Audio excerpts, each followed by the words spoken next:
Welcome to Just Energy Radio with your host, naturopath and medical intuitive, Dr. Rita Louise. We have learned from Einstein's theory that matter and energy are one. Physicists believe that all systems in nature have their own particular way of vibrating. From the swinging of a pendulum to the waves of the ocean to the light that brightens the sky each day, each of these oscillates at its own unique rate. The same holds true for every thought, feeling, event, or word we speak. Each has its own frequency or rate of vibration. What many of us don't realize is when we take everything in our universe down to its simplest form, it is all just energy. Join Dr. Rita Louise on a journey through time and space where past, present, and future collide. Today, what you believe may be called into question. What we want to know is, who made up the rules? Be brave and step outside the box. We are about to turn our world upside down and venture into the unknown. Hold on. We are departing our own beliefs and entering alternative realms. Enjoy the possibilities.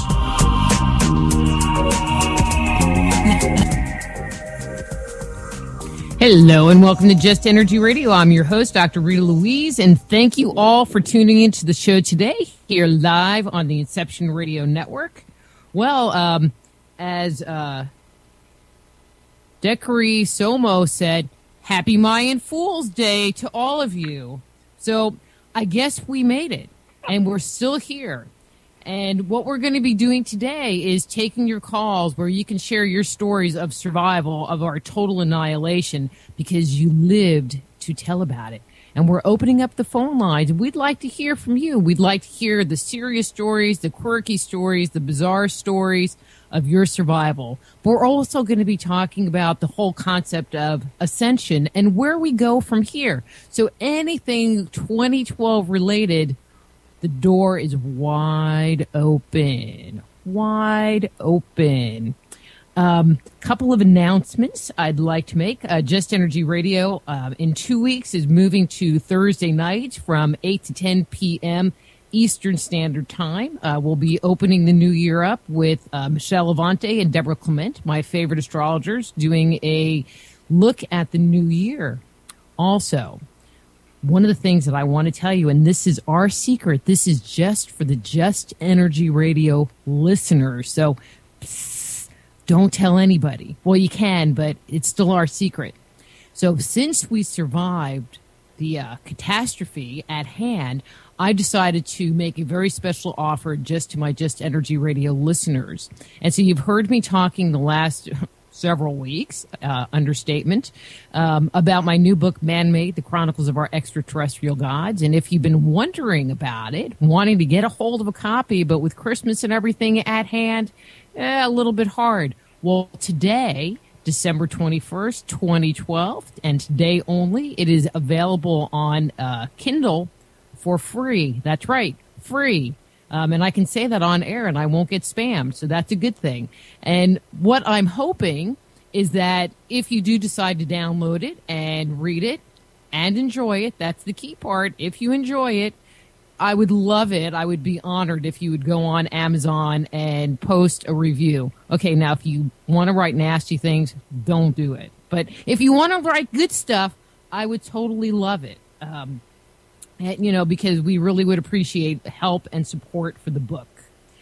Please do check out the Just Energy Radio webpage. That's www.justenergyradio.com, and sign up for our weekly newsletter that'll keep you informed of all the excellent programming we have coming up. You can also access our almost 6 years worth archives from that site as well, and also from our YouTube channel. So let me tell you a little bit about who's joining me today, because this is just, in my opinion, today just needs to be about fun. And so we are planning on having fun. And I have this very fun friend. His name is John Michael Greer. He is the Archdruid of the Ancient Order of Druids in America. He's the author of more than 20 books. With his last book, if I'm not mistaken, it was called Apocalypse Not. And he's a very cool guy, so please welcome to Just Energy Radio, John Michael Greer. Hey, John, how are you? Doing very well, thank you. Thank you for having me back on. Always a pleasure to be here. Well, I just think we're going to have a lot of fun talking and sharing and about this whole 2012 thing, because I think we might as well a talk joke. about it now, because in a very short time, lots of people are going to be pretending that they weren't worried about it. Oh, well, I was talking to my husband about it this morning, and I said, well, what about all those people that were talking about how the world was going to, blow up, or, we'll get into some of the different theories and prophecies that have been put out there. But what are they all saying now? Have they climbed under a rock like Harold Camping? There's always a possibility. I suspect there are going to be some people who are going to be hard to find for the next few days. And by the time they come out, I suspect half of them will have found some new date.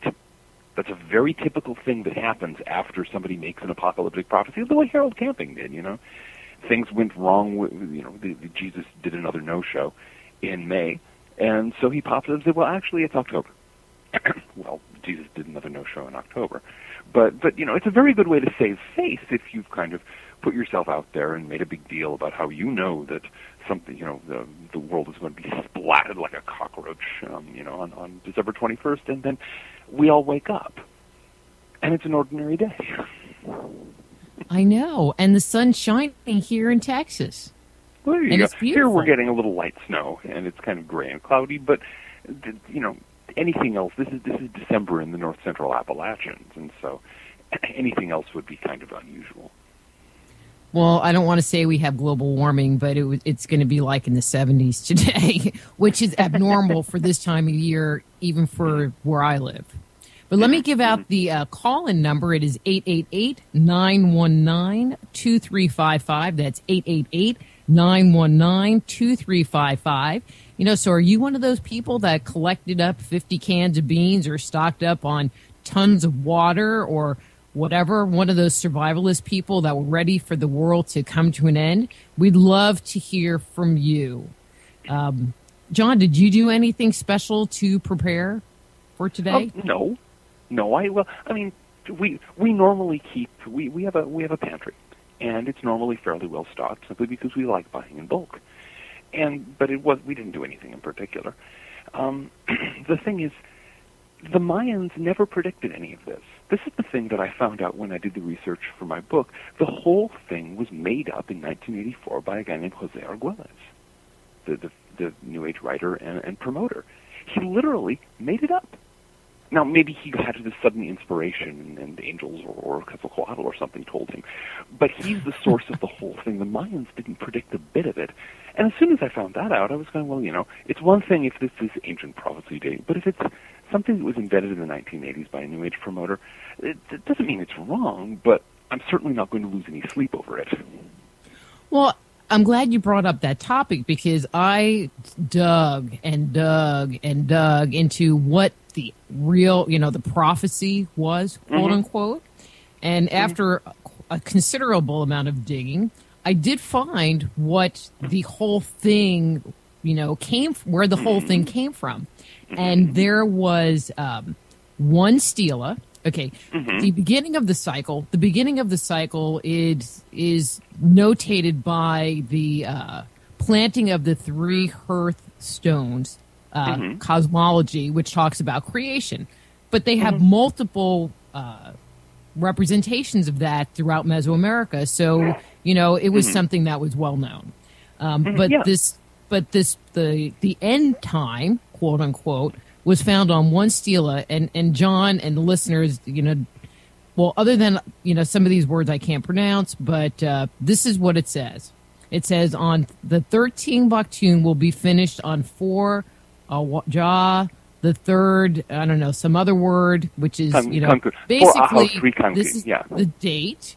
And then it has a question mark, because they don't know what the word is because it's so degraded, will occur. And it will be the descent with 2 question marks, because they're not sure if that's the correct word, of the 9th support, but they're not sure about support gods, to the question mark. To the something other. A god descends on that date. Okay. Look on any 100 other Mayan carved stones with other dates scattered in our past, and going out in the future more than 1 million years, things like that happen all the time.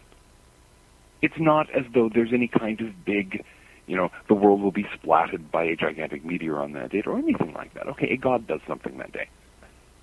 But even with that text, if I was going to go out on a limb and say, well, what would that mean to me? Because there are all the prophecies that talk about, the gods will return, Jesus is going to return, Quetzalcoatl is going to return, Viracocha is going to return, all these people are going to return. And that, reading this, the descent of the ninth support gods, it would make more sense to me that they would talk about an alien invasion or, God coming back versus a meteor. Yeah. Or maybe, maybe he's shown up. He's hanging out at Chichen Itza right now, mixing with the tourists. He's at 7-Eleven getting a Slurpee. Oh, it's a possibility. He's kind of hanging back. He may be a fairly mellow god, and he's just sitting back watching the tourists and going, "Yeah, I'm back. It's good to be home."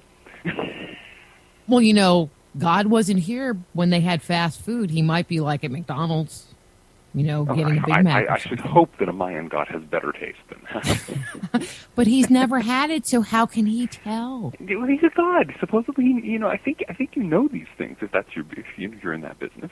Well, maybe not. I haven't met any Mayan gods recently, so I'll have to ask one if I ever do. But, according to the experts, it wasn't just the Mayans who, proclaimed this period of renewal. They attributed it to everybody else under the sun, which I didn't agree with. Well, that's where it gets sticky, because looking for other places where the date 2012 comes up, before Jose Arguelles started marketing heavily in 1984, you won't find any. Nostradamus doesn't mention the date. He mentioned 1999. He mentions a number of other dates, but 2012 is nowhere in the his quatrains. And all these other prophets that have been kind of drafted into service in the 2012 industry, and it's been quite an industry. Most of them had nothing to say about this year, much less December 21st. Maybe some other god showed up and is down, at the corner 7-Eleven picking up a bunch of takeout burritos.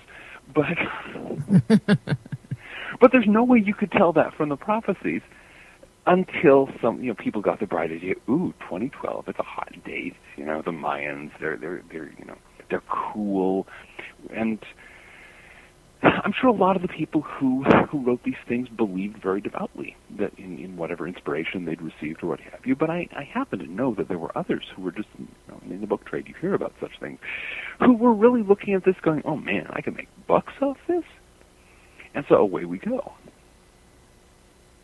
Yeah, the whole thing, somebody was telling me, they're having the 29 days of apocalypse, the 20 days of apocalypse, and they just kept showing all of these, 2012 doom and gloom type shows on TV. And I, chose not to watch them.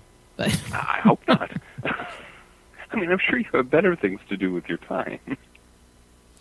Well, anymore I watch TV and I just kind of have a direct conversation with it because it's becoming more and more apparent that they just make stuff up. I confess I lost my patience with television a long time ago. I don't have one in the house. I listen to radio. Radio's a different matter. You don't have the picture tube yapping at you all the time. There's a lot of interesting channels out there, which is more than you can say with television these days. Yeah. Let me give out the number again. It's 888-919-2355, 888-919-2355. If you want to call in and join the conversation, share your stories of gloom and doom. And I'm here talking with John Michael Greer. His webpage is archdruidreport.blogspot.com. They could call in and share their stories of standing in 7-Eleven right behind a Mayan god. It could happen. It could happen. It's been such a thing. What was it, about 4 years ago, I got sent a review copy of an anthology of people predicting various things for 2012. And the remarkable thing about it is that no two of them were talking about the same thing. There were the ones who insisted that's when the extraterrestrials would finally get around to landing. And there were those who were insisting that, no, this is the year when the Earth is going to get splattered by, well, planet Nibiru or something like that. And there were those who were convinced that this is going to be the year where there's going to be this vast leap of consciousness and we're all going to become enlightened without having to work for it. And so on. Every single one of them had a different prophecy. And the only thing they had in common was the date. And I was looking at that going, are we playing pin the prophecy on the donkey here? And just think. I mean, other than the ascension, because, there are the people that say, oh, well, it's going to happen. We're in the galactic alignment, and I think people have this belief that it would be, instantaneous. But then there are the people that kind of hedge their bet and go, no, it's the beginning of the transformation and the beginning of this new cycle. And, we're not necessarily going to feel the effect. Well, where ascension comes along, we're generally any kind of spiritual transformation. Now is always the time where that begins, and I mean this quite literally. If you want that to happen, you can start working on that now. You can start making that happen now by changing your life, changing your consciousness. But it's not. You're not going to. If you just sit there on your couch waiting for someone to give it to you, you're going to be waiting a long, long time. You mean you can't just take a pill or get some surgery to have that happen? But I agree with you. I think there are a lot of people that, have this belief that it's going to be this magical thing that happens and, their life is going to change and and it's going to be different somehow. Ooh, we have a caller. It's caller? Are you there? 817 area code? Oh, yes. Oh, yes. What's your name?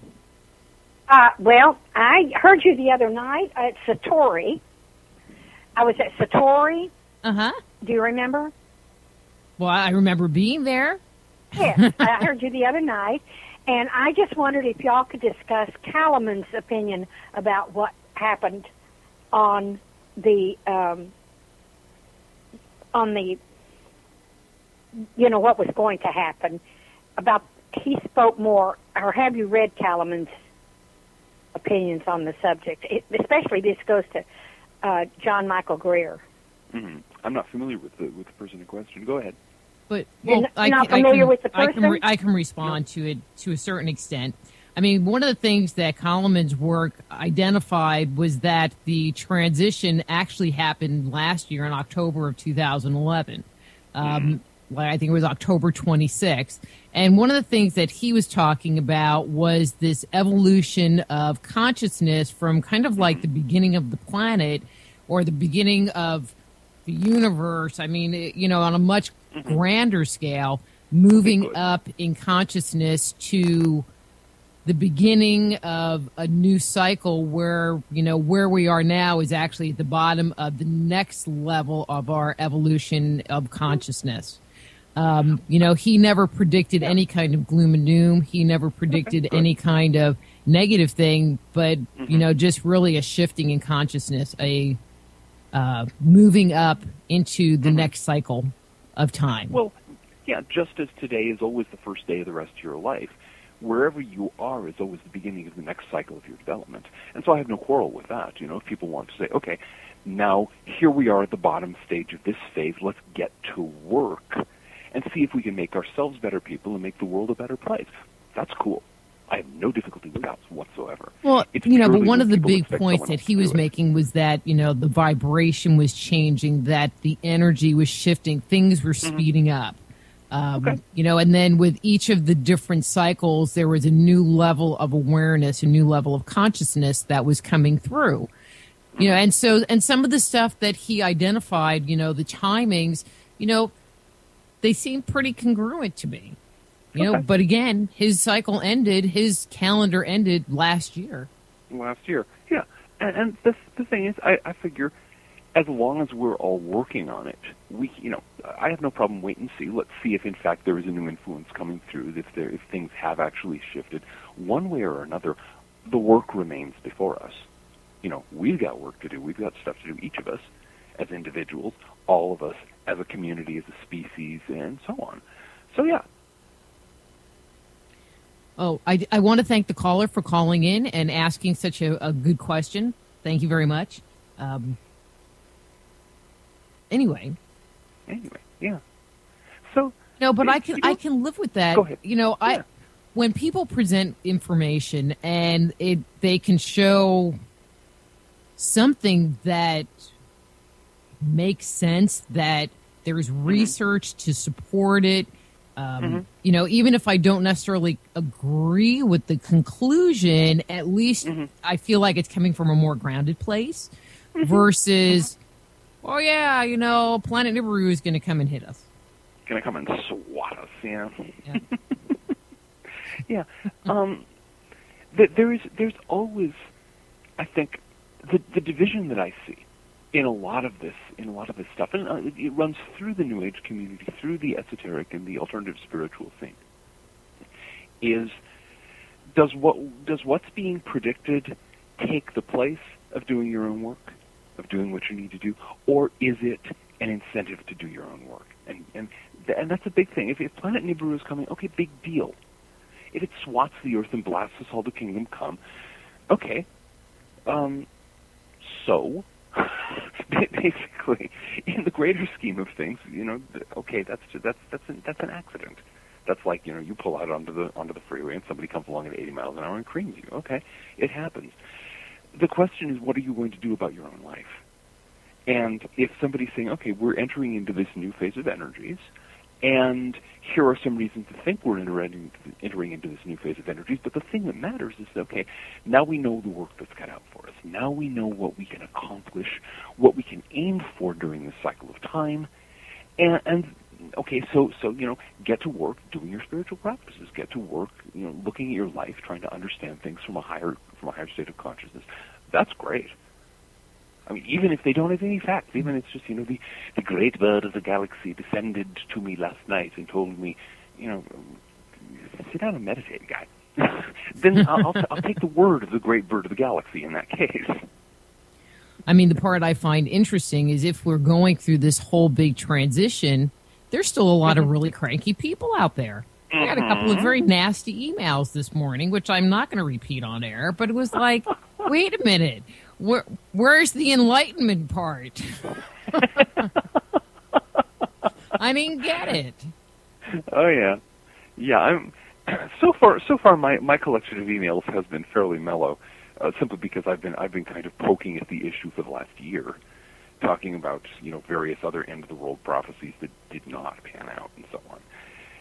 And so I think the people who might otherwise be sending me cranky emails realize what kind of response they'd get. Well, I mean, I've written several articles about 2012 and the Mayan calendar and the Yuga cycles, and because I've done a lot of research into what was actually being told, and so my webpage soulhealer.com is just those pages have just been hit hard, and that's usually where the comments have been coming from, because they maybe don't agree with what I have to say. Yeah. Well, they need to get over themselves. I mean, of course, there are going to be people who don't agree with them. There are people who don't agree with me. There are people who don't agree with anybody. But let me give out the number again. The call-in number is 888-919-2355. That's 888-919-2355. We'd like to hear your experiences with December 21st, 2012. Did you think that the world was coming to an end? Do you think that we're going to ascend? What did you do? Did you do anything to prepare? What about your neighbor? If you don't want to talk about yourself, maybe you'll talk about your neighbor. That's good. I mean, John, I have to tell you, I always have water in my house. Big bottles of water, because I'm a big water drinker and I will not drink the tap water. I hope. And I ran out. Well, I opened up my last bottle this morning, and I'm like, well, good thing the world didn't come to an end, or, some apocalyptic, survivalistic thing happened. I mean, food I wasn't worried about, but the water part would be bad. Well, there you are in Texas. That's an issue. Well, but like you, I have a pantry now. Granted, I might be eating some stuff that was not on the top of my list of things that I'd want to eat, like tuna. But, you'd survive by eating it. You survive, yeah, exactly. But you want to make sure you have enough water. And that's a common sense step. When the people from NASA and the CDC and all these other government bureaucracies who have been getting these thousands of emails and phone calls over the last couple of weeks, oh my God, the world's coming in, what should we do? They've actually got a really good gimmick now. They're sending out these preparedness bulletins saying, well, make sure you have plenty of water stored and you have a certain amount of canned food and your first aid kit is and you have a disaster plan and all your family knows it, and just the same things that will keep you safe in a really bad storm or an earthquake or a tornado or what have you. And so they're being very sensible about it, and I hope some good comes out of it from that at least. Well, one of the things that I wanted to talk about or talk with you about, or the listeners at 888-919-2355, is the level of fear that this whole concept has brought into our society. What do you think about that idea? Well, there's a lot of fear running around these days. There's a lot of fear just sloshing through the crawl spaces of our society. And some of it's quite understandable. I mean, when people are looking at an economy that is just not getting better, and they're looking at their own jobs and going, okay, when do I get my pink slip? Or they're on unemployment or counting down the days till they hit their 99 weeks and are out of money completely, or what have you. There are a lot of things that people are afraid about, and not unreasonably so. But it's been hyped. It's been built up. It's turned into an epidemic of fear, and unfortunately, people are not using fear constructively because fear has its place. It's very easy to say, well, we should all just kind of grow out of fear, transcend fear, say goodbye to fear. Okay, well, that's fine.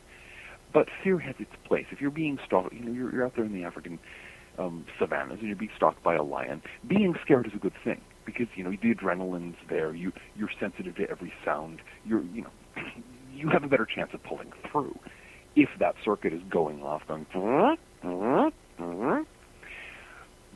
but it can be overdone. And it can become paralyzing.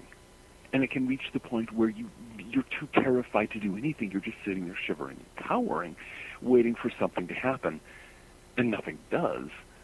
And at that point, it becomes profoundly dysfunctional. I think we've gotten to that point. We're a very fear-centric society. I mean, how much of our entertainment these days has to do with getting the pants scared off you? I mean, one of the things that I noticed was that this cycle of fear really started like in 2009 and has been increasing the closer we have gotten to this 2012 date. And I think it's ridiculous. And even for myself, who I knew deep in my soul nothing was going to happen, this little voice in the back of my head said, but it could. And what if it does? And that little seed of doubt would keep the fear alive. Not to mention, I might not be afraid. I mean, I definitely was not afraid. I was more curious if something was going to happen, but not afraid. But there are all these people that are afraid. And as a collective energy base, I believe that we end up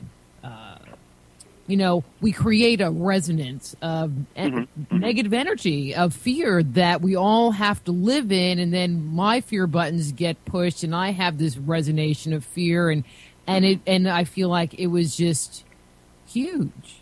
It was huge. I've heard from people who are like psychologists and therapists, and it was people all over that scene were going, "What is this?" Because thousands of people have been, they're terrified. They're seeking psychological help. They're calling suicide hotlines because, they're afraid, they're so terrified they're ready to kill themselves rather than go through, this imaginary horror that's waiting for them.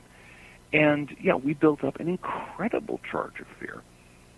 Now the question is, what's going to happen as what I've announced as nothing happened today, and a happy nothing happened today to you and yours, by the way. Actually, I like the Mayan Fool Day. Happy Mayan Fool's Day. Oh man, that is too funny. Mayan Fool Day. Yes. I think that we need to make it an official holiday, and then we can capitalize on it, and we can have like Mayan Fool's Day cards that we can give to each other, and the T-shirts, and presents and stuff like that. Merchandise it. Yeah, there we go. Happy Mayan Fool's Day. That's great. And I want to kind of save the where do we go from here part for the second hour, if that's okay. Sure. One of the things that I did notice, I'm kind of a internet junkie. All right, I am an internet junkie. I'll admit it.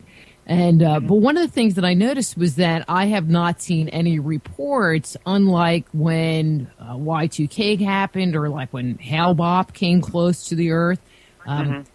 Or even with Harold Camping's group, I haven't heard stories of people selling their houses, giving all their stuff away. I haven't heard any stories of people committing suicide, which I think is interesting because there was all this hype and all of this worry and all of this promotion, but in the same breath, there was this energy of, well, we'll wait and see.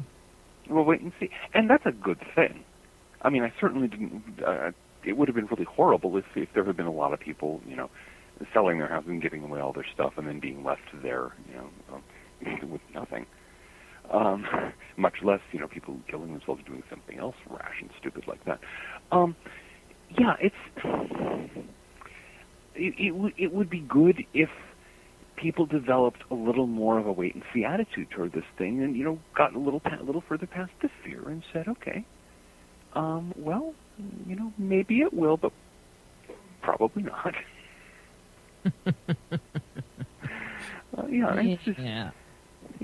It's one of those things. It's what can you say?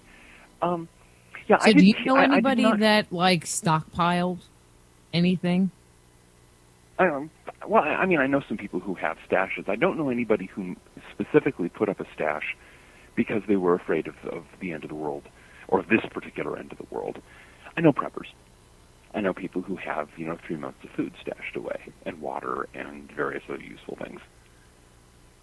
But not anybody that did stuff special for this occasion. No. Most of the preppers I know were going, oh man, yeah, the Mayan calendar, big deal. They've generally got a more realistic idea. They're thinking, okay, economic breakdown, political chaos, the kind of things that actually happen. Not to be too rude. Well, I mean, one of the things that I've talked about in presentations is, well, it would be a very convenient date for some country to go bomb some other country or, some biological weapon to be released by accident or something, because it would fit in with the whole thing. And then they could say, well, it did happen. And they can point their finger, look, the prophecy did come true. Yeah. Okay. And if there had been some kind of international crisis right up at the flashpoint level, that might have happened. As it was, we're just kind of bumbling through the usual sort of global politics, and nobody felt like taking the risk apparently. So welcome to Mayan Fool's Day. Happy Mayan Fool's Day. Happy Mayan Fool's Day.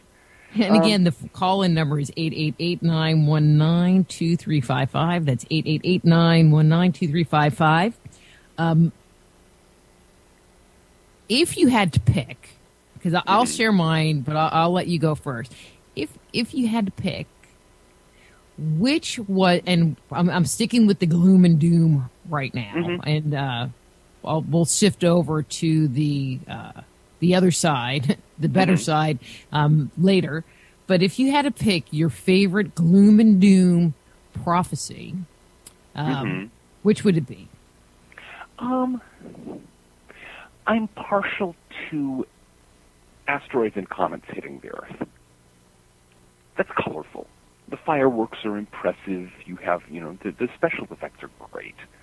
And, of all of them, that's the one. Wait, I mean, this kind of thing has happened to the planet before. It's one of those things that happens in the cosmos. Doubtless the Earth will take another one someday. But in terms of the 2012 thing, really I think it was the when you come right down to it, was the whole Nibiru thing. Because that's, the planet, the supposed planet Nibiru was going to swing by the Earth or maybe collide with the Earth or do something awkward to the Earth and plunge the world. It would have been so impressive. All the amateur astronomers I know would have had a field day. They're there watching planet Nibiru zoom past in the night sky and so on.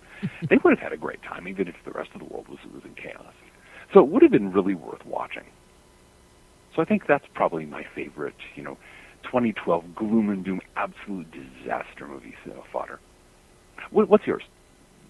Well, the whole idea of a pole shift and like the world turning upside down, I thought that one was pretty colorful, by itself.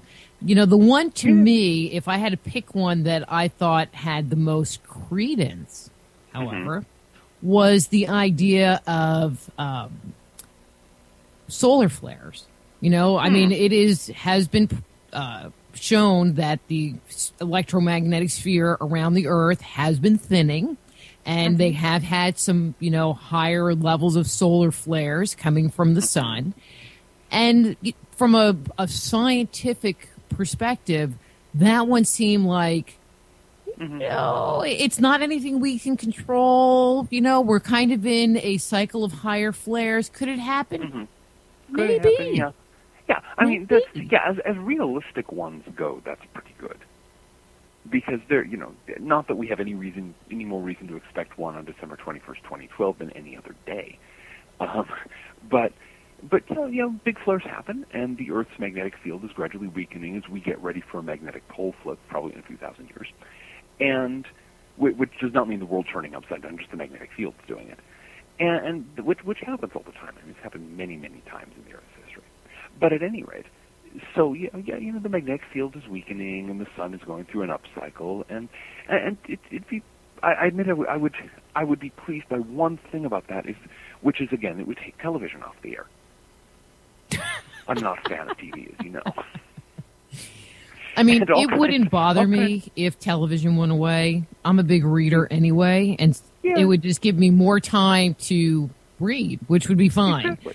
Exactly. I can't imagine, though, how it would, that one event, wiping out TV, wiping out internet, how that would affect the masses.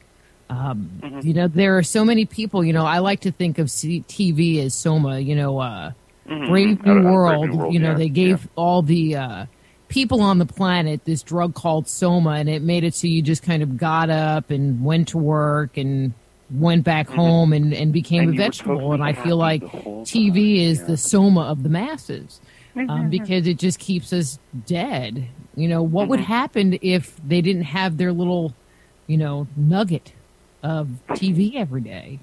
It could make for an interesting future. It could. Well, I think people would become awake again. That would be my hope. I mean, I think there would be definitely this period of withdrawal that they would go through. And I think people that have been heavy TV viewers that choose not to watch TV or go online, there is a period of withdrawal that we naturally go through when we make that kind of transition. Even though we don't really want to admit it or think about it or own it. Yeah, television is a drug. It's it's a moderately addictive drug, and it puts you in an altered state where you see these little pictures dancing around. It's just, I mean, as mind-altering drugs go, to my mind, it's pretty dull. Actually, kind of pricey too. Yeah, there you go. And it doesn't necessarily make you feel good inside. Yeah, and besides, you take, other drugs don't have these little things saying, go out and buy our cheap fizzy sugar water or what have you, the next or rewriting history one show at a time. Yeah, well, there's that. Oh, yeah, that part. Yeah, just tap dancing spiders.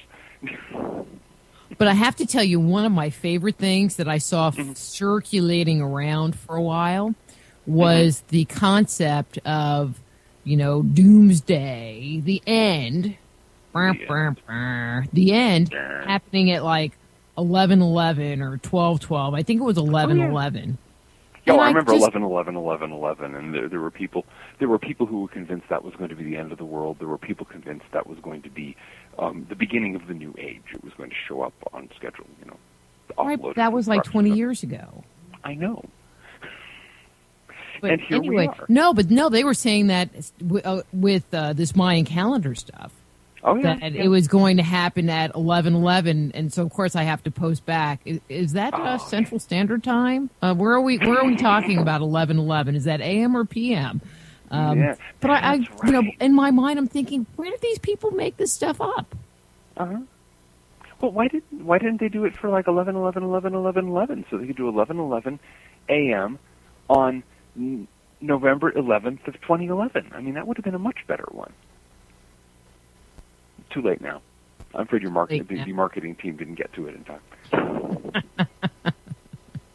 But yeah, they did even capitalize it on commercials, or at least one commercial, and I don't remember what the brand was. I think it was a bank or something, and they said, well, the Mayan calendar is winding down to an end, and we're going to float off the planet. Oh, you don't watch TV? Oh my God, you would have loved this, John. You would have loved this commercial because they're talking about the Mayan calendar, and they have this guy like sitting in an armchair, and then the chair lifts up off the ground, and it was all animated, and it flips over. It's like the world's going to invert, and it was really funny to me. Well, that's good. That's good. I think maybe one of the reasons that so many people did put on a kind of wait and see attitude and didn't, kill themselves or sell all their give away everything they owned or what have you, is precisely there were enough people this time making fun of it. Dan Ferraro, who does this great comic strip Bizarro, had this is like what, I think it was like 4 years ago, had this cartoon where this Mayan guy has come in with one of these big wheelstone calendars and saying, I only had room enough to go to 2012. And the Mayan high priest is going, ha, somebody's going to get really freaked out about that someday. Mm-hmm. That's great. And nearly every time 2012 comes up in some of the various things I do on the internet, somebody brings up that cartoon. So there was enough people were willing to not take it seriously, were willing to say, this could be a really funny joke, there could be other things involved, or what have you. I think that may have saved a lot of people from taking it too seriously. Mm-hmm. But in the same breath, people also held back. It makes me wonder how many people haven't gone Christmas shopping yet, just because they're kind of waiting. Mm-hmm. Okay, I will raise my hand, but it was for other reasons, not 2012. I got my solstice shopping done months ago. That's the advantage of being a druid, is you open your holiday presents 4 days early. Well, see, my kids aren't coming over to celebrate Christmas until after Christmas. They're not coming till the weekend after.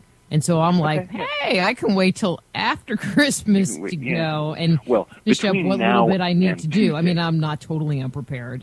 But I just wonder, it might be just a little fact-finding mission I'll have to go on to see how crowded the mall. Well, I mean, it's holiday weekend, but I wonder if it'll be even, if they notice like this huge spike in sales because people did hold off.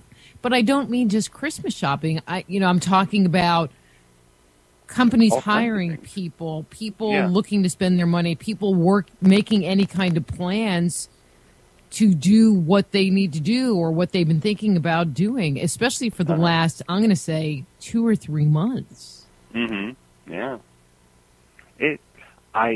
That I can't say. I do know that I would not for love nor money, go anywhere near a mall during the next 4 days or so, because I'm convinced it's going to be slammed with people who put off their Christmas shopping on the off chance that the world ended. And although you'd think that they'd go, well, if the world ends, then I don't have to worry about my money anyway, so I might as well go shopping. Mm-hmm. This was 2 years ago, I was giving a presentation on 2012, talking about the theories, the prophecies, and my belief, because my first inclination was I really had issues with December 21st, 2012. That was before I found the prophecy that I talked about a little earlier. And I would joke around. It's like, well, I wish I knew what was going to happen, because if the world's ending, I'm going to go charge up my credit cards. There you go. Like, I wish somebody would just give us the little secret word, but then the people giving the little secret word you can't really trust, So like a really good secret word, not a fake real secret word. But you have no way of knowing. And since everybody insists that their secret word is the one true, real, guaranteed one, and then the sun comes up anyway. Dang. Like I said, I hope those people are hiding. And yes, we are talking about you if you're one of those people and you're listening. Again, 888-919-2355. Call in. Share your stories. Join the conversation. Mm-hmm. It's been an amazing spectacle, and of course it's one that's happened so many times before. I remember in the run-up to the Y2K non-crisis, the number of people who were scampering around loading stuff into their basements and gloating in very colorful tones over the horrors that were about to break over the civilized world. I lived in Seattle at that time, and a community group I belonged to, we ended up having an end-of-the-world party on the night of December 31st, 1999. Everyone came together. We brought lots of canned food and things like that. And then as soon as the Y2K thing didn't happen, and we all had friends in the computer industry, we knew it wasn't going to happen by then, we simply packed everything up and gave it to the food bank. So I would encourage any of our listeners who have put together huge stores of canned food for another end of the world that didn't happen, call your local food bank. There are hungry families in your community who would really be grateful for, to benefit from your realization that the world's still here. Yeah, well, when the whole Y2K thing happened, my sister bought like 50 cases of beans. Mm-hmm. And, a few years later, I went to visit. I don't live near them, so I don't visit all that much. They were still, eating these beans. Eating the beans. I'm like, what do you have all these cans of, cannelli beans here? And she's like, well, when Y2K happened. The stock's up on beans. Beans. Did anybody think about what was going to happen if they were, huddling there in the basement eating nothing but beans? It would have gotten a little odoriferous after a while. Uh-huh. Well, my favorite, and this was a prophecy that was given in 1528. I had to dig here for a second. But an astrologer named Johann Stoffler claimed that based on a conjunction of Mercury, Venus, and Mars, Jupiter, and Saturn, that a giant flood would happen in February of 1522. Mm-hmm. And so a bunch of people built boats to save themselves.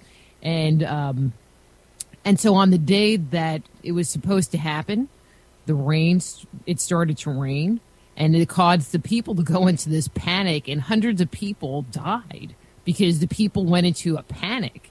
And, the guy did survive the angry mob, but and came up with another date, but, kind of like camping, nobody listened to him. Yeah. But my favorite is it started to rain and people freaked out. It started to rain. Oh my God, the flood's coming. Ah! Oh man. Yeah. And you get these things in the course of writing my book Apocalypse Not. One of the things that I did, one of the core things about that book is just that I explored in that book is researching all the times that these same stories have been circulated over the last 3,000 years. People have been there weren't any floods this time. No. Floods were really popular for a while. I think it had to do with the whole Bible thing. Back in the Middle Ages, when stories out of the Bible were pretty much most of what people thought about, the idea of a catastrophic flood was right up there in the forefront. And so, you could go around saying, yes, the planets are going to do this, and a vast flood is going to blah, blah, blah. The last prophecy like that I know of that got any kind of attention at all was in 54, I think? 53, 54, there was a UFO contactee. in the Chicago area named Dorothy Martin, who was predicting that vast floods were going to sweep over the planet on December 21st of that year. Interestingly, this date seems to be an apocalypse magnet. And of course, it didn't happen, and it was just one of those usual. Oh, okay.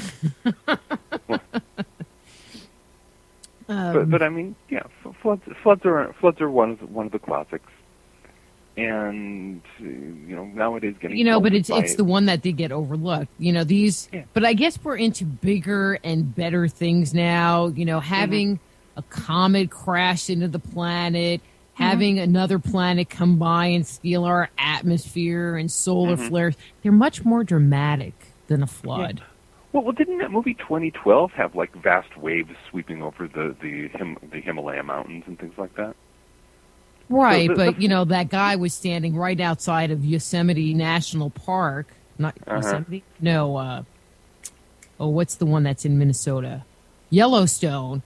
And it decides to erupt into a super volcano, and they were able to outrun it in their car. Please. That was one very fast car. It was a very fast car. That was another movie that we laughed pretty much through because it was just ridiculous. So. It was, and it makes you wonder: did anybody take that seriously? Yeah. Yeah. So if you took that movie seriously and you thought that guy actually did survive the eruption of a supervolcano in Yellowstone, we want to hear from you. 888-919-2355. That's 888-919-2355. Call in and join the party. That's right, because we're just here ourselves celebrating Mayan Fool's Day. Mayan Fool's Day. We could start something here. We could. Although... you're a Druid. Do you celebrate the solstice? Oh, yeah. The solstices and the equinoxes are our big holy days. And so wouldn't that be kind of like a bad thing to impose like a new holiday? Although it might get commercialized a lot better than the solstice does. But on at the same time as the solstice? Yeah. The thing is, I suspect, it'll be an excuse for another party. People have a party the day after, the day before, or something like that. Now, the solstice has not been well commercialized, and it's probably a good thing. I have yet to see Hallmark solstice cards, for example. But I suppose we could look forward to Hallmark Mayan Fool's Day cards next year or something. But, I'm sure if they really wanted to, they could just move it to a different date. Seems like they do that also. Well, oh, yeah, yeah. We don't really know what the real date is, but we're just going to put it here. Yeah, exactly. We're going to move it to the last Monday before Christmas, and it'll be a postal holiday. Well, I'm just trying to think of when it's kind of boring and there aren't any really good holidays. They can move it to August. There's really not any holidays in August. That's true. You can move it in August, or you could stick it in... it gets really hot in August. They could be like, global warming. It reached 1,000 degrees. March, isn't March fairly bland in terms of... But Easter might fall February, in we've the got middle President's of Day, that. we've got Martin Luther King Day. And Hanukkah. But March is kind of dull. Yeah. Yeah, but you can have like matzo brei Easter. It's a tradition. That's right. Well, Easter kind of migrates back and forth. Mm-hmm. So we make it like the third Saturday before Easter or something like that, and it can migrate back and forth. Then no one will know when it is. And then when the world does come to an end, it'll be a big surprise. It'll be a big surprise. Yeah, maybe Apocalypse Day. Take it from just Mayan Fool's Day and just have a day to celebrate all the people who spent all this time and all this money and everything else and put all this passion and devotion and thought into something that was never going to happen in the first place. And, all through the centuries, these people who have lived their lives in expectation, whether it's the rapture or what have you. It's, we can have an annual Apocalypse Day, and everyone will go out and have a picnic or something. Well, I have to ask you, because you wrote a book on 2012. Why did you write it? I mean, it's definitely a, dated item and had a very limited shelf life as far as writing. Why did you decide to come out with a book on that topic? Well, partly because my book isn't just on 2012. And since I know that as soon as the rubble that never, as soon as everything finishes up and the all the 2012 books are pulled off the shelf and so on, somebody's going to come up with a new date. And it's going to be 2018 or something like that. Okay, they'll come up with some new date that, this mysterious calendar from, ancient New Zealand or something like that. Jamie in the chat room keeps putting in 2024. So Jamie, you could share, in the chat room what the 2024 date is. I will put it on the air because I have no clue. Yeah, give us a reason why 2024. Is it this mysterious stone calendar discovered in Nebraska, which predicts the end of the world in 2024 on April 1st? Let's make it just for fun. And as soon as that happens, you see, there's going to be a new market for my book. I may have to bring out a second edition with a little bit of, postmortem on 2012 and then a whole bunch of new stuff on whatever the apocalypse du jour happens to be. But in fact, my book is going to be endlessly recyclable until the end of time, in fact. See, really, it's going to be 25-25, and it's because they wrote a song about it in the 70s, and it must be true. Yeah, it was you even know that song? I remember that song. Okay. Yeah, there we and go. So for those people that don't, I think the song was called 25-25 or in the year 25-25. And see, now I'm going to have it ringing through my head all the rest of the day. Just be glad I didn't sing it. Now, here we go. What happened, you see, was that an ancient 8-track tape was discovered in the wilderness of suburban Sheboygan. And it had this song on it. And that proves that, in fact, the world will end in the year 25-25, and so we all have another 5 centuries to market our various apocalypse books. But it will take us a little bit closer, I mean, not close enough to the end of the Kali Yuga, so that would be better. Well, the sooner we get there, the better, frankly. But it's got, thousands of years to run, doesn't it? It is 432,000 years long. So and we've only chewed up 5,000 of it. So we got a while. Yeah, we got a while. Well, and I personally tend to feel much more congruent with material that comes out of India. Sorry, no offense to anybody else. Mm-hmm. And if they're saying it's not ending for another 400 and plus thousand years, I can go with that. There we go. I actually worked out a prediction for the second coming a while ago. Second coming of and it's a specific dated prediction for the second coming. There's a passage in, I think it's the book of Daniel, where it says after 2,300 years shall the sanctuary be cleansed.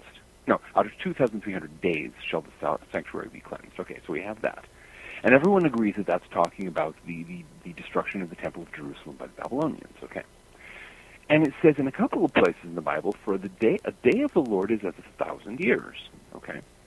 Mm-hmm. So the second coming is then going to happen 2,300 days of 1,000 years each from the destruction of the Temple of Jerusalem, which puts it a little more than 2.2 million years in the future.